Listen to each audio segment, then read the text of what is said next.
Welcome back, everyone, to another edition of Rudy's Rant.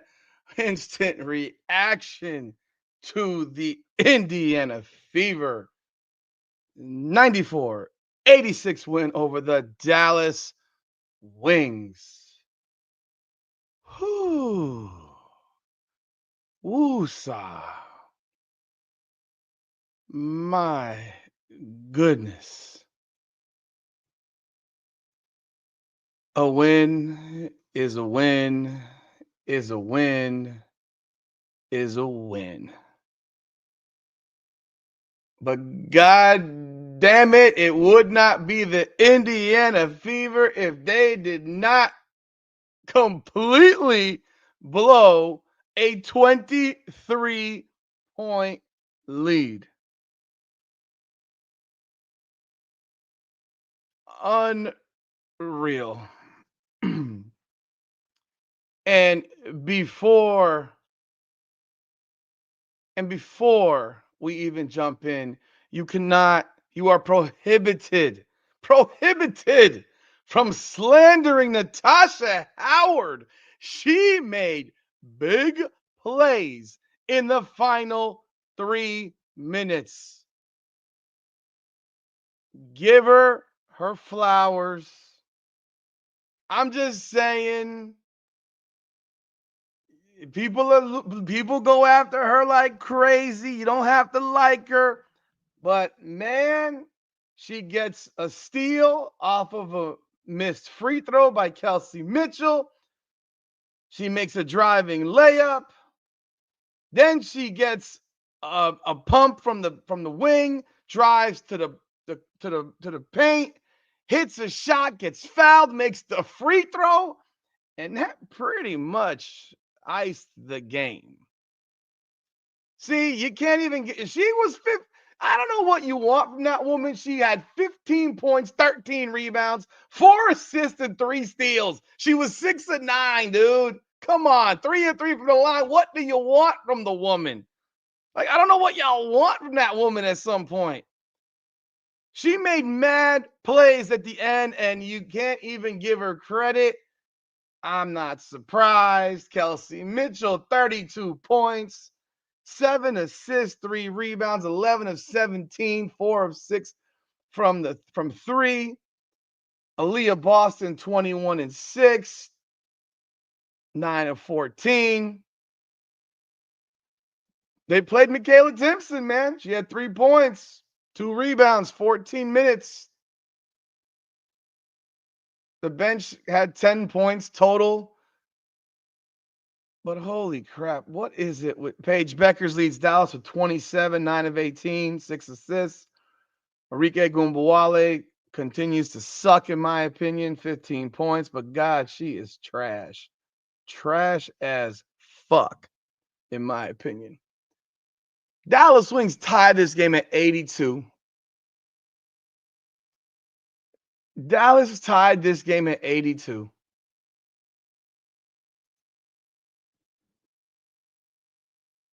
This is the consistently most inconsistent team in the league. Consistently inconsistent. They are so good at being consistently inconsistent.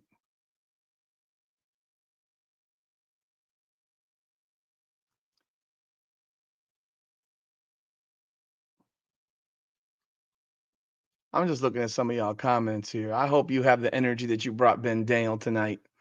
I'll be real. I left the chat at halftime after Lexi Hull gave Paige Beckers a 3 right before the half, and no one had a problem with that turnover. Nobody had a problem with that turnover. By the way, if you want to know why Lexi Hull didn't play very much, because she didn't play very well tonight. That's why she didn't play very much. Everybody expects everybody to shoot 100%. They shot 59.3% from the field, and they damn near lost the game. 18 of 22 from the line, out rebounded them by 9, only committed 11 turnovers, 6 of 14 from 3 as a team. They shot 59.3%. You want to know what happened? You really want to know what happened? They slowed tempo down. That's what happened. They slowed the tempo down. That's end of the second quarter. Should have been a 19, 20-point game instead it's a 13-point game. If you don't give Natasha Howard some credit for the plays that she made in the fourth quarter, then you just don't like her, and that's fine. Just admit you don't like her. That's all. The plays she made in the final few minutes of that game helped win them that game. Period. Kelsey Mitchell made some huge plays. Natasha Howard made some huge plays. After it was 82-82, she made some absolutely massive plays. It's just that simple. It's just that simple. You don't have to like her, but I'm not even a fan, but I'm just like, oh my God, I hope people want to give her a little bit of credit. I've given credit to people that I'm not a fan of plenty of times this year. Think you know that. They slowed the tempo down. They didn't slow the tempo down because of Natasha Howard. Stop it. You're making stuff up. You're making stuff up. She's a starter on this team. They were up 33 to 13 end of the first quarter. She played in the first quarter. They were up 16-2. She was on the court. Stop it, people. Come on, man. You just want to make shit up because you hate somebody that damn much? Give me a break. In fact, you want to be real, she played almost the entire first. She played the whole first quarter. They're up 33-13. She played the whole first quarter. They're up 33-13. Stephanie White slows tempo. They only took 59 shots in a 40-minute game. And they scored 94 points. No one's perfect. She led them in rebounds. She had 13 boards. You give me 15 and 13 every game. I mean, my God, if you're complaining about that, holy shit, nothing pleases you. She had the best plus minus on the court, plus 16. These are numbers.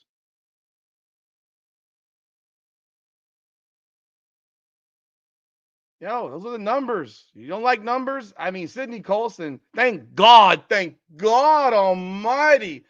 Thank God Almighty that Sydney Colson did not start that game. Thank the Lord Almighty. Sydney Colson did not start that game.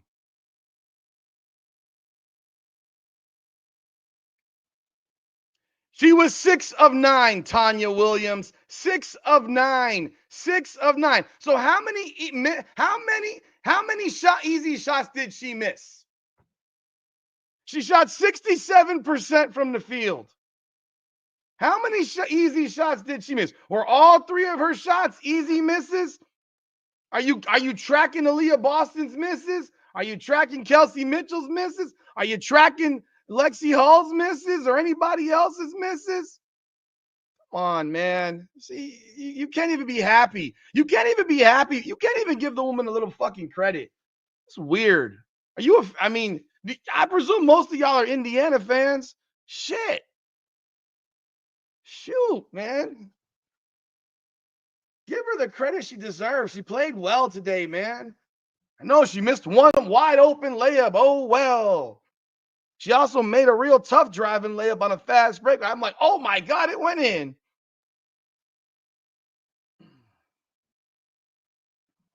I know that CC fans aren't always Indiana Fever fans. I'm very well aware, but my God, the woman played well, for Christ's sakes. But damn, they made it interesting. And you knew it was going to happen. You were just hoping that it wouldn't go all the way and be blown completely. And thankfully, they never actually gave up the lead. They did give up the lead, 80-79. Then Kelsey Mitchell hit that big 3 to make it 82-80. That 3 that Kelsey Mitchell hit to make it 82-80 was massive, because if she misses that shot, they lose that game. Dallas was going to win that game, man. They had all the momentum, and Kelsey Mitchell drains that 3. That was an absolutely massive shot. Now Lee Rule comes back, hits and ties it again, but then Ari McDonald, Mitchell misses. Leah Boston gets a rebound. She misses. Ari McDonald gets a layup. Turnover. Kelsey Mitchell layup. 86-82. Then Kelsey Mitchell misses that free throw. Natasha Howard gets the steal, gets the bucket. Dallas calls a timeout. Arike Gumbuale misses a 10-footer. Natasha Howard makes that bucket running down the middle off the wing, hits the free throw, and they're up 9. That was the exact opposite of what we just saw yesterday. My God, this team is so consistently inconsistent. They're consistently inconsistent within a game. Within the game,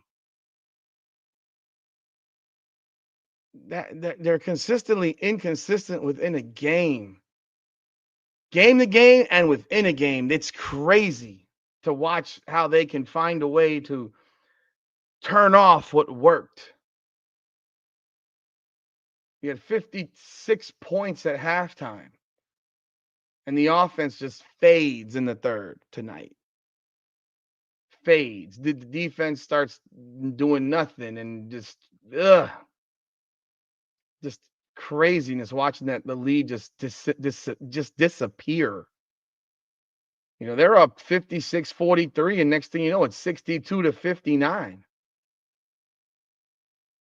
You know, but hey, a win is a win is a win is a win. They are now back to 500, 8-8, 4-4 on the road, 4-4 at home. And now the questions will start to be asked. At one point, AB just quit posting up at all. Well, yeah, I mean, one of the biggest problems that Leah Boston continues to have is she's still soft in the fucking butter. You can't. She's just soft as butter. I don't know. She's soft, man. I did this. She was Leah Rule was. It's amazing. Leah Rule had 7 points, but it seemed like Leah Rule was physically imposing. And Leah Boston, there was a play where Leah Boston literally hooked her entire arm around Leah Rule to hold her, and they didn't call anything. I thought that was actually kind of funny. It was such a clear foul. I think it was on the same play in which then Lexi Hull turned it over to Paige, and Paige hits the 3 before the half, something like that. Nonetheless, look, they got the job done. They won the game. Stephanie White finally, at the very least, started Ari McDonald and didn't waste 15 minutes with Sydney Colson. Yeah,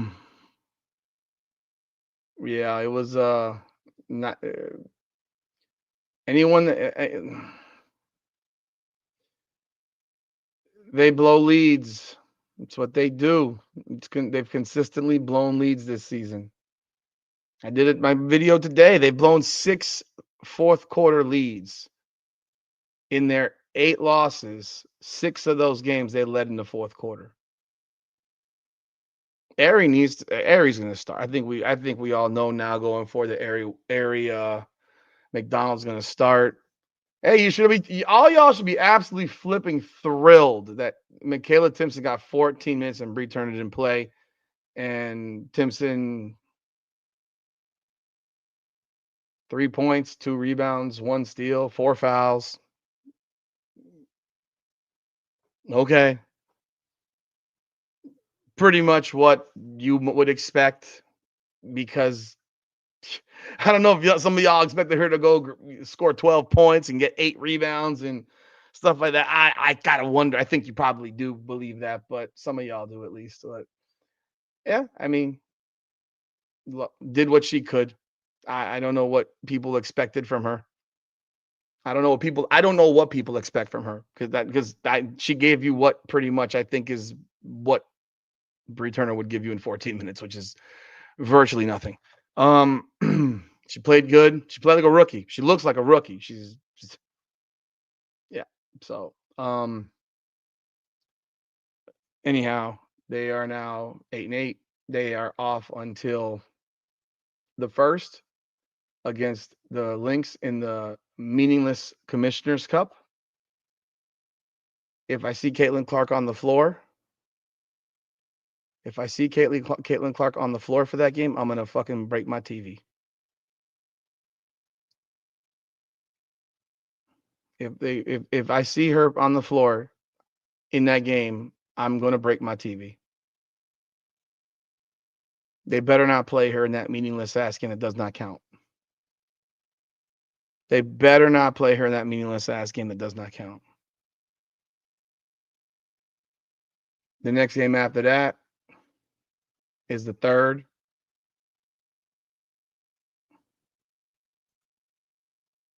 That is against the Aces at home. I'm gonna be real. I don't know when you're gonna hold her out till.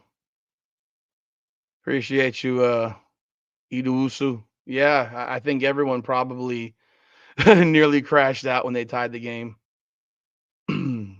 I think everyone pretty much felt the same way. By the way, welcome everyone in the room. Appreciate y'all being here tonight. Like I said, I didn't know if I was going to be here. My wife doesn't feel well, so I stayed home. Didn't go to my event. I stayed home and watched the game. And for a quarter, I should say. Let's fix that. For a quarter, I try to wear a hat, but it is too damn hot. God, I have the AC at 70, and I'm still sweating through this damn hat. Jesus Christ. I was wearing it because I was trying to get myself in rant mode, but I don't know. Not a lot. They won, man. They won. They won. If you haven't done so yet, please do hit the like button. If you haven't subscribed yet to this channel, I appreciate you subscribing to the channel, and I thank you for being here. If you're over there on Twitter, X, hit the like button. Follow on Twitter. I'm still working on somehow getting my page back. I don't know. I'm already created another one. I have Rudy's rant. Yeah, she has some issues. She has an issue with her stomach, so she doesn't feel well. I would keep Caitlin Clark out until the All-Star break. I'd keep her out to the All-Star break. Do you think they win this game if Aari McDonald's not on this team? No chance in hell. It's almost puzzling how this team could have thought that Sydney Colson was the answer at backup point guard when you could have picked up Aari McDonald in the offseason. It's interesting. She fits. It's almost like they didn't. It's almost like they have no idea in terms of. They don't have any idea in terms of how to evaluate talent, evaluate players for what for what you need for the type of team you have. And when you have a team like this that has the ability to push the tempo, first quarter they pushed the tempo. They shot the ball exceptionally well, but they pushed tempo. They were pushing the ball down the floor. I'm a Miami Heat fan. I'm used to coaches that like vets. I've experienced that for a long time with the Miami Heat. So Tracy Nielsen, I hope for your sake that she's healthy to play. But if she plays on July 11th against Atlanta and she gets hurt again, I would be I won't be happy. And that's the risk with this team right now is if you bring her back too early, if you bring her back too early, you could find her being out for the rest of the year. I just don't understand what they were looking at when they were evaluating. I mean, it's like you want to trust the front office of a professional basketball team to know their job and know the talent in the league more than Aari McDonald's hungry, yeah, but Aari McDonald I think it's more than her being hungry. She has the contract now. This is just how she plays.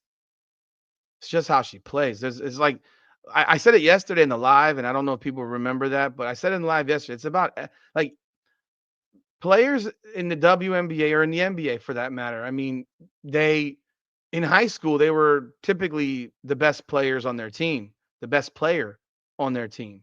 Unless you went to a school like Montverde or something like that, and you might be the fifth best player on the team, but you're still now in the NBA. but they're typically the best players on their team, and they're the leading scorers. But now they get to the WNBA and or they go to college and they get to WNBA, and you have to adjust who you are. You got to adjust who you are, and you have to fit a role because not everyone's going to be that type of player at the professional level. So, but Ari McDonald, you can tell her her her personality. Her personality is to play like that. She's 5'6". You can't be 5'6" and play lazy ball.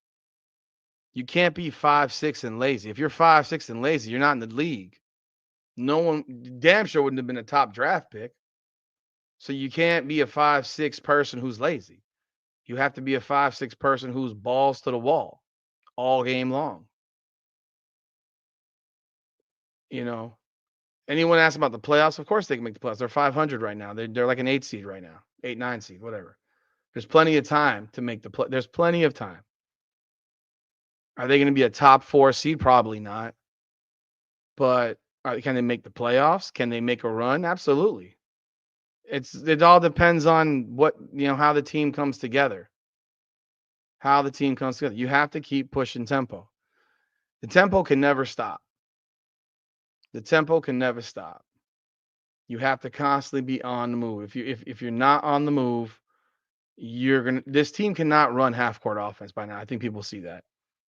Half court offenses, they're allergic to half court offense. They have to be up in high tempo mode all game long and push tempo and push pace.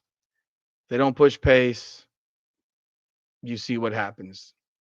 The lead falls apart.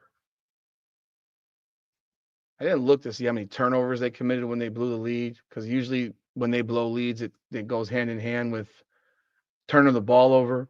But they only committed 11 turnovers today, so it really wasn't that. You got to be, of course, you got to be consistent. But yeah, we know what their consistency is. It's consistently inconsistent. Just looking at them, and I'm just looking at the second half. Let me see here. Let's see. So they had one. They had two. They had 2 turnovers in the third. How about the fourth?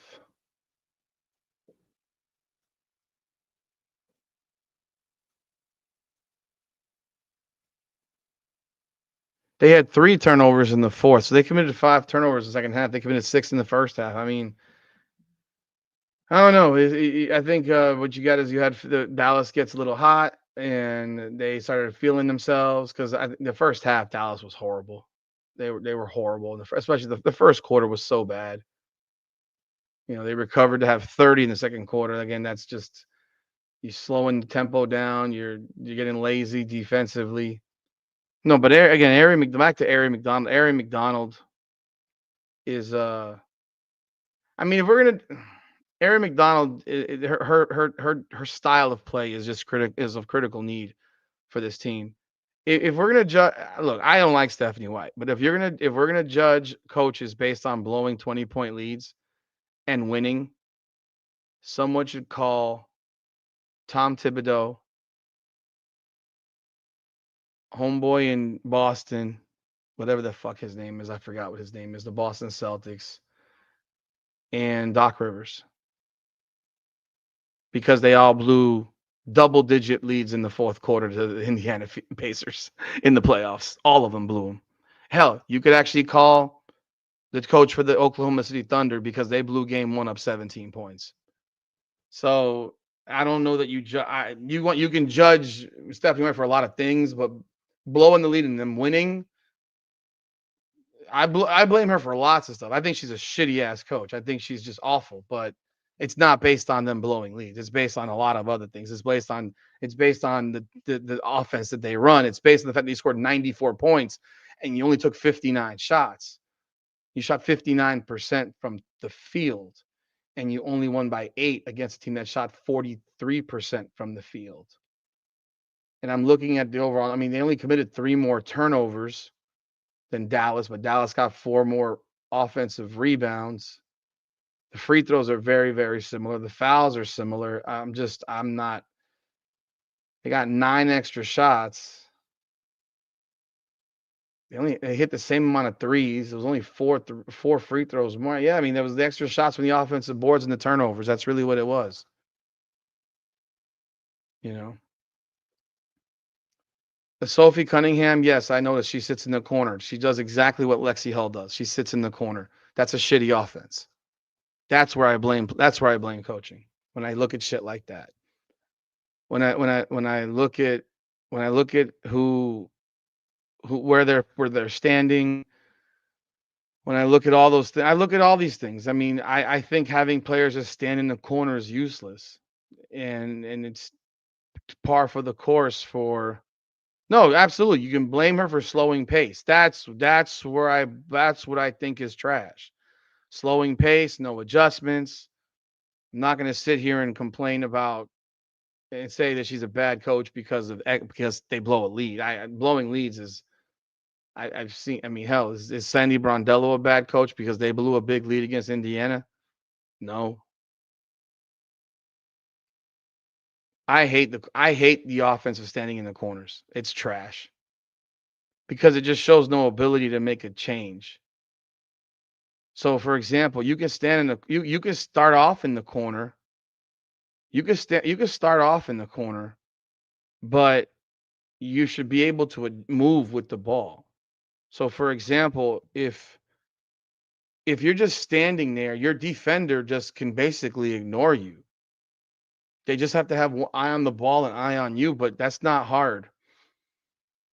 I agree. She's a bad coach for various reasons, not simply for having them blowing leads. Um, you um you got. I mean, cutting to the rim. It's an art. Like you have to know when to do it, how to do it. I'm not. David. Yeah. I mean, I'm wondering, is Caitlin Clark injured now? We were all here last night. All respect. I have no problem. His opinion is his opinion, but you know, is she injured now? She sat 2 games in a row, so now I mean, she's injured, man. That is one thing I will never ever agree with. I will never agree with that. This is not remotely close to how the NBA works, where they play 82 games and guys are taking load management games. I've watched the NBA my entire life. In my generation, guys played 82 games like it was nothing. That was normal. That was normal.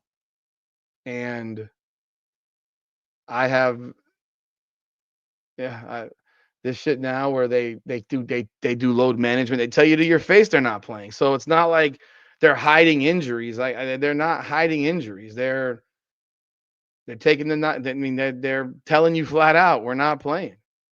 Caitlin Clark is hurt, and Caitlin Clark should have stayed her ass to fucking Indiana. I just don't get it. What are you bringing her? Why is she traveling? Why is she traveling? Sit her ass in fucking Indiana. Leave her with some stimulating machine on her fucking groin. Have the damn freaking therapy going on. Stop freaking traveling when you're not playing.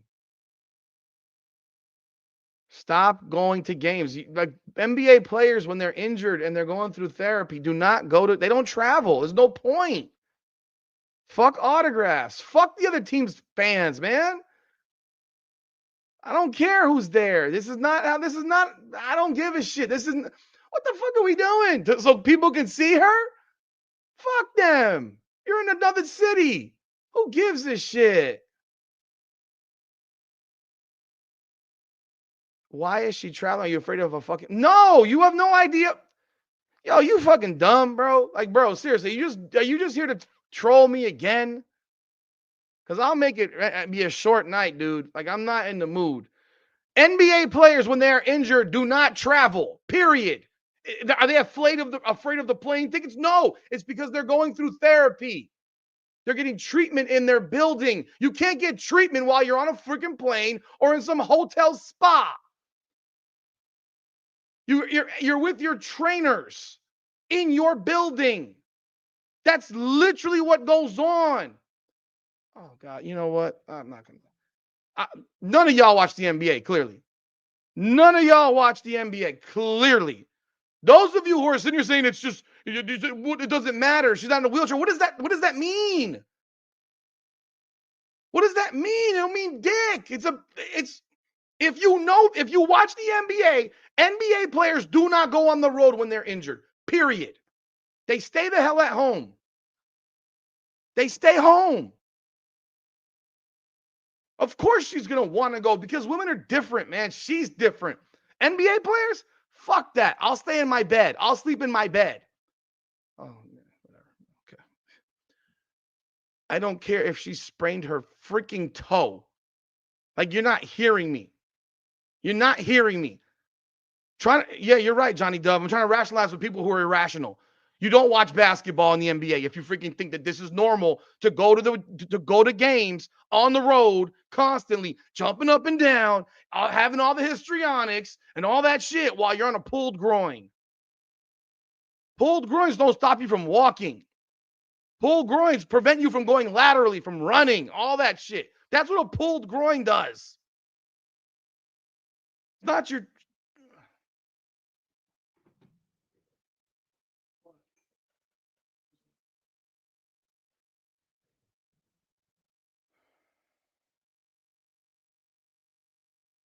All right, folks, I gotta go. Unfortunately, I'm sorry, I gotta cut this short, but my wife is not doing. I gotta take my wife to the doctor. So I wish y'all all the best. I appreciate y'all jumping on tonight, but I gotta take her to the hospital actually. So y'all have a great night.